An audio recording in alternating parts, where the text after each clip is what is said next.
आप सभी को सादर नमस्कार।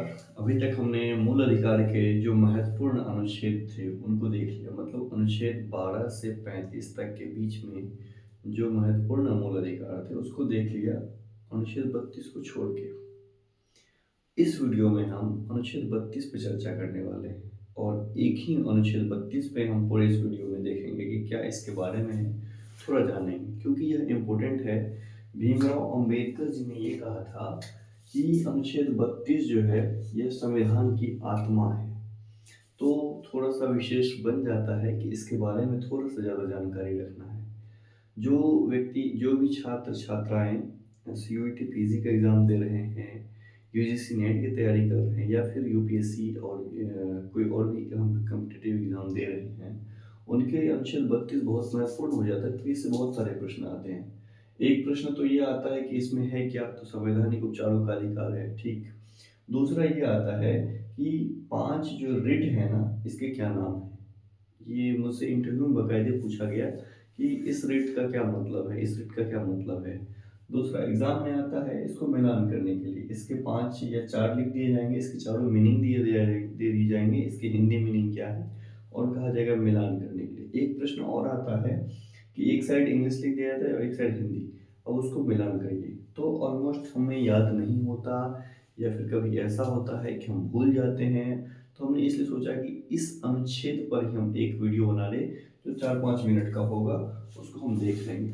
तो थोड़ा सा जरूरी है जानकारी लेना कि सबसे पहले तो अनुच्छेद 32 में क्या है, संवैधानिक उपचारों का अधिकार, ठीक है। अनुच्छेद 32(2) में, 32 के सेक्शन 2 में 5 रिट की बात की गई है। पहला रिट है बंदी प्रत्यक्षीकरण, हैबियस कॉर्पस। दूसरा परमादेश, मैंडमस, 32(2) अपन को याद रखना है। तीसरा प्रतिषेध, प्रोहिबिशन। चौथा उत्प्रेषण, सर्टिलिटी। और पांचवा अधिकारपेक्षा, क्यो वारंटो। ऐसे हमें नाम याद करना बहुत जरूरी है इसका, इंग्लिश भी और हिंदी भी। बंदी प्रत्यक्षीकरण, हैबियस कॉर्पस। परमादेश, मैंडमस। प्रतिषेध, प्रोहिबिशन। उत्प्रेषण, सर्टिलिटी। अधिकारपेक्षा, क्यो वारंटो। अब मीनिंग जान लेते हैं, बस इस वीडियो में इतना ही रखेंगे। इसका मीनिंग जान लेते हैं क्या है। सबसे पहला है हैबियस कॉर्पस। इसका मतलब है कि व्यक्ति को सशरीर उपस्थित किया जाए, व्यक्ति को प्रस्तुत किया जाए। यह रिट ऐसे व्यक्ति या प्राधिकारी के विरुद्ध जारी की जाती है जिसने किसी व्यक्ति को अवैध रूप से निरुद्ध किया हो। उस कंडीशन में बंदी प्रत्यक्षीकरण, हैबियस कॉर्पस को जारी की जाती है। दूसरा है परम आदेश, इसको बोलते हैं मैंडमस। मैंडमस बहुत इंपॉर्टेंट है ये भी। ये इसमें कुछ इंपॉर्टेंट पॉइंट्स हैं, ये हैं कि हम आदेश देते हैं। इसके तहत न्यायालय किसी व्यक्ति, लोक प्राधिकारी, अधीनस्थ न्यायालय, सरकार या नियम को उसके विधिक, सांविधिक या लोक कर्तव्य को करने या अवैध रूप से न करने का आदेश दिया जाता है। यह निजी व्यक्ति या संस्थाओं के विरुद्ध अथवा संविदात्मक दायित्वों के निर्वहन हेतु यह रिट जारी नहीं की जाती।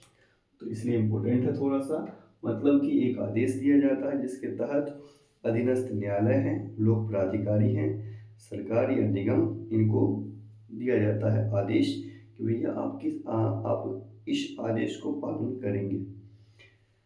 अगला है प्रोहिबिशन। प्रोहिबिशन का मतलब कि प्रतिषेध, रोकने की काम की जाती है। ये कैसे, यह रिट वरिष्ठ न्यायालयों द्वारा अधीनस्थ न्यायालयों तथा अर्ध न्यायिक अधिकरणों के विरुद्ध जारी की जाती है।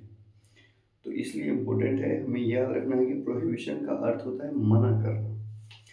और चौथा है सर्टिलिटी। इसका मतलब है कि पूर्णतया सूचित करना या मंगवा लेना। मतलब जो उच्चतम न्यायालय है अपने अधीनस्थ न्यायालयों से कोई जो विवादित विषय है उसको मंगा लेंगे, प्रतिषेध में उसे रोक देंगे। और अधिकार परीक्षा में कहा जाता है कि आपका प्राधिकार क्या है। यह रिट ऐसे व्यक्ति के विरुद्ध जारी की जाती है जो किसी लोक पद पर अवैध रूप से पद धारण किए हुए हैं। कहने का मतलब हुआ कि अधिकार परीक्षा उस व्यक्ति के विरुद्ध जारी की जाती है जो व्यक्ति सरकारी या निगम या जो किसी संस्था में ऐसे चढ़ गया, किसी पोस्ट पे बैठ गया, तो सरकार पूछ सकती है उससे कि भाई आप किस अधिकार से हैं। तो उत्प्रेषण मतलब मंगा लेना, प्रतिषेध मतलब रोक देना, परम आदेश एक आदेश जारी किया जाता है कि आप अपना कर्तव्य करिए, कर्तव्य क्यों नहीं कर रहे, उस चीज को समझने के लिए परम आदेश वगैरह जारी किया जाता है, मैंडमस जारी किया जाता है। तो इन पांचों को एक बार आप, बंदी प्रत्यक्षीकरण का मतलब होता है सशरीर उपस्थित होना। तो इन पाँचों को आप ध्यान देंगे, याद रखेंगे।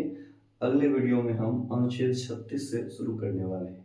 ये अनुच्छेद बहुत महत्वपूर्ण है। आप कहेंगे सर बाकी अनुच्छेद एग्जाम में ऑलमोस्ट नहीं आते हैं। अपन को जो एग्जाम में आते हैं उस पर ज़्यादा फोकस करना है। तो इस वीडियो में इतना ही रखते हैं, अगले वीडियो में हम फिर चर्चा करते हैं। ठीक है, थैंक यू।